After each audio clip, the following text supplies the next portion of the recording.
மதக்குழுவின் தலைவராகவும் அவர் ஒரு அரசியல் தலைவர் போன்று நமது வரலாறு சித்தரிக்கின்றது. ஆனால் அவருக்கு நாம் பார்க்க வேண்டிய விஷயம் என்னவென்றால், மதக்குழுவின் சிலையில் நன்றாக பார்க்க வேண்டும். அவருடைய கழுத்தணி, காதணி, அவர் கழுத்தில் ஒரு கழுத்தில் அவருடைய காதில் ஒரு துளை இருக்கின்றது. அந்த காலின் துளையில் இருந்து ஒரு அழகான துணி தன்னுடைய இடது பக்கம் நோக்கி மார்பகத்தை மறைக்கின்றது, ஒரு ஆடை. அந்த மறைக்கின்ற ஆடையில் அழகான பூவண்ணங்கள் கோர்த்து அது காணப்படுகிறது. இது அவர்கள் கலைநயத்தை பறைசாற்றும் வண்ணம் அமைந்திருக்கின்றது. ஆக இதை பொறுத்து இதை வைத்து பார்க்கின்ற போது அப்பொழுது ஒரு ஆளும் வர்க்கம் சிந்து மொழியில் இருந்திருக்க வேண்டும். அந்த ஆளும் வர்க்கம் வணிக குழுக்களாக இருந்திருக்கலாம், அல்லது ஒரு நடுவண அரசாக இருந்திருக்க வேண்டும், அது ஒரு மைய அரசாக இருந்திருக்க வேண்டும். அது யார் ஆண்டார்கள் என்பது முக்கியம் அல்ல, ஆனால் கண்டிப்பாக ஒரு மைய அரசு, மைய நகர அரசு இருந்திருக்க வேண்டும் என்பதை இது பறைசாற்றுகின்றது. ஜியோடைட் என்று சொல்லக்கூடிய மதக்குருவின் சிலையின் அதில் தாடி காணப்படுகிறது. அந்த தாடியின் அமைப்பு ஒழுங்குமுறைப்படுத்தப்பட்டதாக நம்ம சொல்லுவோம் இல்லையா, நம்ம வந்து ட்ரிம் சேவிங் சொல்லுவோம் இல்லையா, அழகாக சேவ் பண்ணி நீட்டாக இருக்காங்க. அந்த ஒழுக்கமான அந்த ஒழுக்கமான ஸ்ட்ரக்சராக இருக்குது அந்த தாடி. எப்படி பியோர்டு ஸ்ட்ரக்சரான பியோர்டு காணப்படுது. ஸோ அப்படியே அந்த அளவுக்கு அவங்க டிசிப்ளின்டான ஒரு கலைநயத்தை அதில் உருவாக்கியிருக்காங்க அப்படின்னு நம்ம சொல்ல முடியும். ஸோ ஒரு மதக்குருவாக இருக்கலாம், அல்லது ஒரு அரசியல் தலைவராக இருக்கலாம், அல்லது நடுவண் அரசின் தலைவராக இருக்கலாம். இன்று பல வகையில் அவரை நாம் யூகிக்க வேண்டிய சூழ்நிலை இங்கு அமைந்திருக்கின்றது. அதுபோல் அந்த நகர அமைப்பு நான் ஏற்கனவே கூறியது போல் சிற்றாடல் என்று சொல்லும் வண்ணம், சிற்றாடல் என்பது பெரிய அப்பர் டவுனையும் அது மாதிரி லோயர் டவுன் என்று சொல்லக்கூடிய தாழ்நில பகுதியும் காணப்பட்டது என்பது ஆல்ரெடி நாம் பார்த்த ஒன்று. ஆகவே இண்டஸ் வேலி சிவிலைசேஷன் சமூக ஒரு ஏற்றத்தாழ்வு இருந்திருக்கலாம். உயர் வர்க்கங்கள் தாழ்ந்த வர்க்கங்கள் என்று சொல்லக்கூடிய பொருளாதார சூழ்நிலையை வைத்தவர்கள் ஒருவேளை சமூக ஏற்றத்தாழ்வு இருந்திருக்க கூடும் என்று கூட நாம் யூகிக்க முடிகிறது. இட்ஸ் அபவுட் இண்டஸ் வேலி சிவிலைசேஷன், ரைட்? அதுக்கடுத்து நம்ம பார்க்க போகிறது, நம்ம என்ன பார்த்துட்டோம், நடனமாடும் மங்கை பார்த்துட்டோம், இது பார்த்துட்டோம். சீப் உமன் டைட்டி என்று சொல்லக்கூடிய, அதாவது மதர் காடஸ் வந்து எல்லா இடத்துலையும் விரைவி காணப்பட்டாங்க. நாட் ஓன்லி இன் மஹேஞ்சோரோ, எல்லா இடத்துலையும் காணப்பட்டாங்க மதர் காடஸ். அவங்க வந்து ஒரு கிரீடாமைப்போட ஒரு தாய் தெய்வமாக காணப்பட்டாங்க, சீப் உமன் டைட்டி. இப்போ நம்ம கும்பிட்றோம் இல்லையா, ஓகேவா? என்ன கும்பிட்றோம்? மீனாட்சி அம்மன் கும்பிட்றோம், மாரியம்மன் கும்பிடுறோம். இப்போ நம்ம கூப்பிட்ற அம்மன், அப்போ அம்மனை வழிபடக்கூடிய வழக்கம் அவர்களிடம் இருந்திருக்கிறது. மீனாட்சி அம்மன், காளியம்மன், மாரியம்மன் என்று சொல்லி நாம் வணங்குகின்றது போல் அவர்களும் அம்மனை வணங்கியிருக்கின்றார்கள். ஆகவே அவர்களிடம் அந்த அம்மன் வழிபாடு இருந்ததை வச்சு பார்க்கும்போது நம்மோடு அவர்கள் ஒத்துப்போகின்றார்கள். அது மட்டுமல்ல, அந்த வழிபாடு மட்டும் அம்மன் வழிபாடு மட்டுமா? இல்லை, அவர்கள் நீர்நிலைகளை வழிபட்டார்கள். ஆம், நாமளும் நீர்நிலைகளை வழிபடுகிறோம். ஓகே, நீர்நிலைகளை வழிபாடும் வழக்கம் நமக்கு இருக்கின்றது. கருமகிரிகை பண்ணுகின்ற போது ஒரு இறந்தால் அவர்களுக்கு கருமகிரிகை பண்ணுகின்றது இது பண்றோம், நீர்த்தளத்தை தான் பண்ணுகின்றோம். அந்த வழக்கம் அவர்களிடத்திலும் காணப்பட்டது. அவர்களும் பறவை நோக்கி வணங்கினார்கள். ஆம், இப்பொழுது நாம் கருடனை நோக்கி வணங்குகின்றோம். நீங்க பாத்தீங்கன்னா ஊர்களில் இந்த கும்பாபிஷேகம் வச்சுட்டு பார்த்தாங்கன்னா மேல கருடன் பறக்கிறாரா அப்படின்னு பார்ப்பாங்க. ஸோ அந்த பறவை வழிபாடு அவர்களிடத்திலும் காணப்பட்டது. பாம்பு வழிபாடு, நாகேஸ்வரன் சொல்றோமா, நகத்தம்மன் சொல்றோமா, அது மாதிரி சொல்லக்கூடிய பாம்பு வழிபாடு அவங்களுக்கு காணப்பட்டுச்சு. ஓகேவா? பைரவர் என்று சொல்லி நாம் நாயை சொல்கின்றோமா, நாய்க்குட்டியை சொல்றோமா? அப்ப அந்த நாய்க்குட்டிகளை வழங்கக்கூடிய விலங்குகளை வணங்கக்கூடிய தெய்வமாக, விலங்குகளை தெய்வமாக வணங்கக்கூடிய பழக்கம் யாரிடம் இருந்தது என்று கேட்டால், இதே இண்டஸ் வேலி சிவிலைசேஷன் என்று சொல்லக்கூடிய சிந்துவெளி நாகரிகத்தை சார்ந்த மக்களிடம் காணப்பட்டது. மரங்களை வணங்கினார்கள், பறவைகளை வணங்கினார்கள், விலங்குகளை வணங்கினார்கள், நீர்நிலைகளை வணங்கினார்கள், ஆற்றினை வணங்கினார்கள், அம்மனை வணங்கினார்கள். ஓகே என்று சொல்லக்கூடிய இது மட்டுமல்லாமல் அவரிடம் பசுபதிநாதர் என்று சொல்லக்கூடிய ஒரு சிலை, ஒரு சிற்பம், ஒரு சின்ன அந்த சீல் கிடைத்தது. பசுபதிநாதர் சீல் எங்க கிடைத்தது என்று கிடைத்தால், நம்முடைய மெஹஜோரோ நகரத்தில் கிடைத்தது பசுபதிநாதர் சிலை. அந்த சிலையில் ஒரு அழகான பீடத்தில் அவர் அமர்ந்திருக்கிறார். பசுபதிநாதர் 3 முகங்களை கொண்டிருக்கிறார். அவருடைய வலதுபுறம் ஒரு யானையும் ஒரு புலியும் அமர்ந்திருக்கின்றது. ஒரு யானையும் புலியும் இருக்கிறது. அவருடைய இடதுபுறம் ஒரு காண்டாமிருகமும் ஒரு எருமையும் இருக்கின்றது. அவருடைய கீழே 2 மான்கள் படுத்திருக்கின்றன போல் அந்த சித்திரம் காணப்படுகிறது, அந்த சீல் காணப்படுகிறது. இது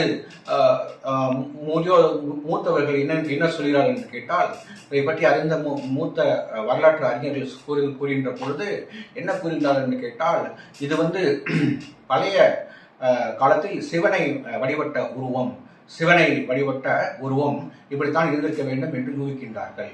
அது மட்டுமல்லாமல் இந்த நாகரிகத்தை நகர நாகரிகம் என வர்ணித்த சர் ஜான் மார்ஷல் இதை பற்றி கூறுகின்ற போது 2000 ஆண்டுகளுக்கு 3000 ஆண்டுகளுக்கு முன்பு, அதாவது ப்ரீ ஹிஸ்டாரிக் ஏஜ் என்று சொல்லக்கூடிய வரலாற்றுக்கு முந்தைய காலம் என்று சொல்லக்கூடிய காலத்தில் கூட இப்படி ஒரு நடனமாடும் மங்கையின் சிலை காணப்படுகிறதா?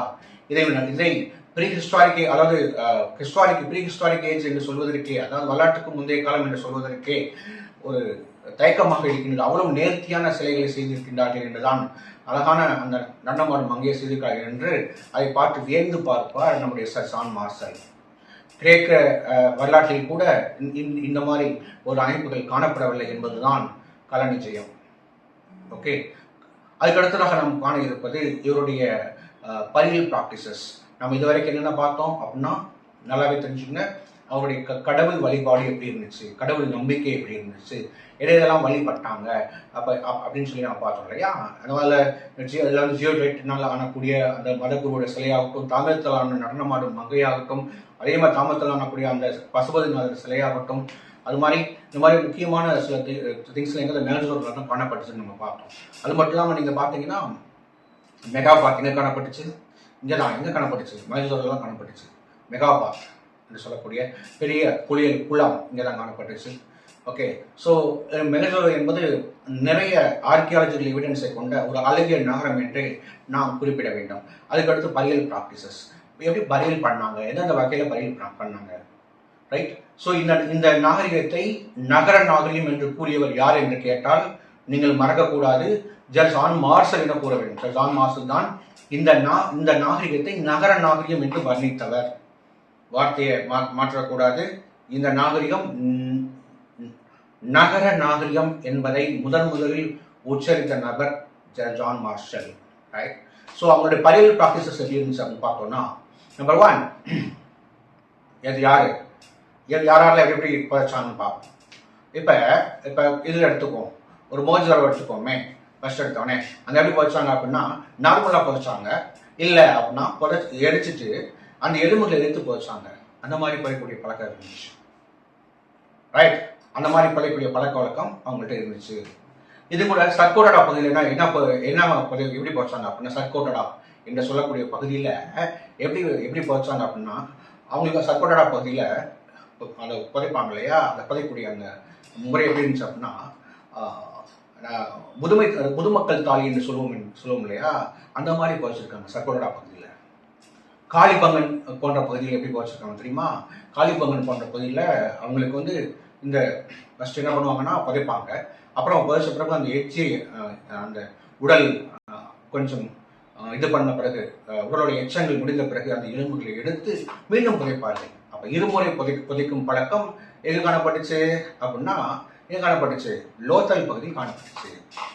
மெகாலித்திக் என்று சொல்லக்கூடிய பரியல் எங்கே காணப்பட்டுச்சு அப்படின்னா, மெகாலித்திக் பரியல் பெரிய பெரிய கற்களை அப்படியே அடுக்கி வச்சு புதைக்கிறது எங்க அப்படின்னா, அது டோலவிரால காணப்பட்டுச்சு. எங்கே காணப்பட்டுச்சு? டோலவிரால காணப்பட்டுச்சு. அது மாதிரி இந்த மாதிரி கட்சி கல்லறை R37 போன்ற கல்லறை எங்கே காணப்பட்டுச்சுன்னா, அது கரப்பால காணப்பட்டுச்சு. இந்த கரப்பால நீங்க முக்கியமா புரிஞ்சுக்க வேண்டிய விஷயம், அவங்க கிழக்கு மேற்காக புதைச்சிருக்காங்க. டைரக்ஷன் கூட பார்த்துருக்காங்க. கிழக்கு மேற்காக புதைக்கும் வண்ணம் அவங்க புதைச்சிருக்காங்க. அது மாதிரி நம்முடைய தமிழ் கலாச்சாரமும் நம்முடைய இந்த சிந்துவெளி நாகரிகமும் ஒன்றிணையக்கூடிய வண்ணம் நாம் 3 கொற்கை, வஞ்சி, தொண்டி போன்ற அந்த 3 வார்த்தைகள் 3 நகரங்கள் எங்கு காணப்பட்டது என்று கேட்டால், கொற்கை, வஞ்சி, தொண்டி போன்ற பெயர்கள் பாகிஸ்தானில் காணப்பட்டன. மயிலம், ஆரணி போன்ற பெயர்கள் எது காணப்பட்டன? இது ஆப்கானிஸ்தானில் காணப்பட்டன. ஒன்ஸ் அகைன் ரிப்பீட், கொற்கை, வஞ்சி, தொண்டி இந்த 3 பெயர்கள் பாகிஸ்தானில் காணப்பட்டன. மயிலம், ஆரணி போன்ற இந்த பெயர்கள் எங்கு காணப்பட்டன? இவை ஆப்கானிஸ்தானில் காணப்பட்டன. ஆகவே நம்முடைய கலாச்சார பெயர்கள் அனைத்தும் நாம் சேர சோழ பாண்டிய அவர்களின் தலைநகரங்கள் அனைத்தும் பெயர்களாக பாகிஸ்தானிலும் ஆப்கானிஸ்தானிலும் காணப்பட்டன பாகிஸ்தானிலும் ஆப்கானிஸ்தானிலும் சிந்துவெளி நாகரிகத்தில் காணப்பட்ட காரணத்தினால் நாம் நம்முடைய தமிழ் நாகரிகமும் அவருடைய நாகரிகமும் ஏறக்குறைய ஒத்திசைவு ஆகின்றது என்றுதான் நாம் கூற வேண்டும். அதற்கு அடுத்தாற் போல் இந்த ஆகப்பெரிய சிறந்த நாகரிகம் எப்படி அழிவை எட்டியது? ஒருவேளை அந்நியருடைய படையெடுப்பால் அழிந்தது. ஆம், ஆரியன் படையெடுப்பால் அழிந்திருக்கலாமோ? ஆரியரிடம் குதிரை இருந்தது, ஆரியரிடம் வலுவான இருமினலான ஈட்டி இருந்தது. ஆகவே ஆரியருடைய படையெடுப்பினால் அழிந்திருக்கலாம் என முதிய ரிக்வேதம் கூறுகின்றது என்று கூறியவர் மாட்சிமர் வீலர். ஆரியர் படையெடுப்பினால் ஒருவேளை சிந்து சமவெளி நாகரிகம் அழிந்திருக்கலாம் என்று கூறியவர் பெயர் மாட்சிமர் வீலர். இல்ல சார், நீரினால் மூழ்கி இறந்திருக்கலாம் என கூறியவர்கள் SR Rao, sir John Marshall. இல்ல சார், நீர்னால இல்ல சார், நிலநடுக்கத்தினால் அழிந்திருக்கலாம் என கூறியவர் சர் ஜான் மார்ஷல்.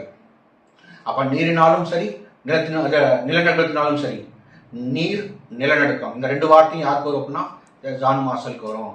இல்ல சார், கிளைமேட் சேஞ்ச், ஓகேவா, கிளைமேட் சேஞ்ச் என்று சொல்லக்கூடிய பருவகால மாறுபாட்டின் காரணமாக அழிந்திருக்கலாம் என்று கூறியவர்கள் 2 பேர், ஸ்டெயின் மற்றும் ஸ்பார்ஹவுஸ். இல்ல சார், கொள்ளை நோய்கள் அவுட் பிரேக் என்று சொல்லக்கூடிய நம்ம சொல்றோம் இல்லையா, எபிடமிக் என்று சொல்லக்கூடிய அவுட் பிரேக்னால கொள்ளை நோய்கள் வந்து கொத்து கொத்தாக மக்கள் இறந்திருக்கலாம் என்று கூறியவர் கென்னடி. இல்ல சார், இந்த ராஜஸ்தானில் வரக்கூடிய இந்த ககார் நதி தன்னுடைய திசையை அப்பக்கப்ப மாத்திச்சு சார், அதனாலதான் இந்த அரிய நாகரிகம் வீழ்ச்சி விட்டுறது அழிந்தது என்று கூறியவர் பெயர் GF ஹோல்ஸ். பேர் என்னங்க? GF ஹோல்ஸ் போன்ற பல அறிஞர்கள் பல வகையில் கூறக்கூடிய இந்த சிந்துவெளி நாகரிகம் ஏறக்குறைய நம்முடைய மூத்த முன்னோர்கள் கூறிய ஐராவத மகாதேவன், கோபாலகிருஷ்ணன் IAS போன்றவர்கள் கூறியது போல் சிந்துவெளி நாகரிகம் விட்ட இடமும் கீழடி நாகரிகம் தொட்ட இடம் என்று கூறியது போல் சிந்துவெளி நாகரிகத்தின் பழக்க வழக்கங்களும் அவருடைய வாழ்க்கை நேர்த்தியும் ஏறக்குறைய தமிழ் நாகரிகத்தோடு ஒத்துப்போகின்றது என்றுதான் சொல்ல வேண்டும். அதை நம்பித்தான் ஆக வேண்டும் என கூறி இந்த வகுப்பை நான் இதோடு முடிக்கிறேன். இதோடு சிந்து சமவெளி நாகரிகம் அதனுடைய முடிவை எட்டுகிறது. நன்றி, வணக்கம்.